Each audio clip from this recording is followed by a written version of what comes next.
Hello, আসসালামু আলাইকুম বন্ধুরা। আজকে তোমাদের সাথে খুব মজাদার একটা সবজির রেসিপি শেয়ার করব, যেটা সকালে রুটির সাথে খেতে যেমনই মজাদার তেমনই পুষ্টিকর। তো আজ সবজিটা আমি প্রথমে এখানে পেঁয়াজ রসুন প্রথমে ভেজে নিয়েছি, তারপরে ডাল ভিজিয়ে রেখেছিলাম, সেটা ডালটা ওর মধ্যে দিয়ে দিয়েছি।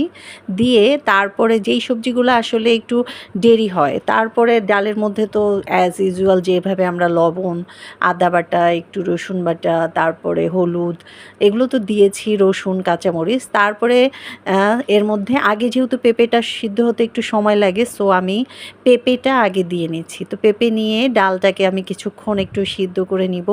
নেয়ার পরে একটু হালকা আমি অল্প অল্প করে পানি দিব, দিয়ে দিয়ে সিদ্ধ করে নিব। তো এখানে যেহেতু আমি অনেক রকমের সবজি ইউজ করব, সব সবজি একসাথে দিলে তো এটা এক একটা সবজি আসলে সবজি হতে একটু বেশি সময় লাগে। এই জন্য আমি এক একটা সবজি একটু মানে আগে পরে যেই সবজিগুলো তাড়াতাড়ি সিদ্ধ হয় ওগুলো পরে দিব। তো তারপরে আমি এর মধ্যে কাঁঠালের বিচি অ্যাড করেছি। কাঁঠালের বিচি সবজির সাথে খেতে কিন্তু অনেক মজা লাগে। তারপরে আমি এখানে কচুরমুখী অল্প একটু ইউজ করেছি। তো এই সবজিগুলো দিয়ে আমি একটু একটু পানি দিয়ে কিন্তু ডালটাকে নাড়বো, নেড়ে নেড়ে হালকা হালকা যখন সবজি মানে সিদ্ধ হয়ে যাবে, সব শেষে মিষ্টি কুমড়া, যেহেতু মিষ্টি কুমড়া খুব তাড়াতাড়ি সিদ্ধ হয়ে যাবে নরম, সেই জন্য এটা শেষে ইউজ করেছি। তো দেখো কি সুন্দর কালার আসছে, মানে এত সুন্দর কালারফুল সবজি, যেমন দেখতে সুন্দর তেমনই খেতেও অনেক মজাদার হবে এবং ছোট বড় সবার জন্যই স্বাস্থ্যকর।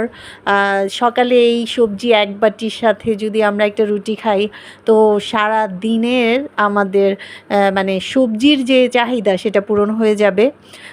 এরপরে আমি অল্প একটু পানি দিয়ে সিদ্ধ করে তারপর নামিয়ে ফেলবো।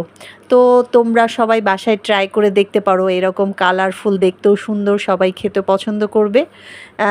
রান্না করে দেখো কেমন লাগে, খেয়ে আমাকে জানিও। তো সবাই ভালো থেকো, সুস্থ থেকো।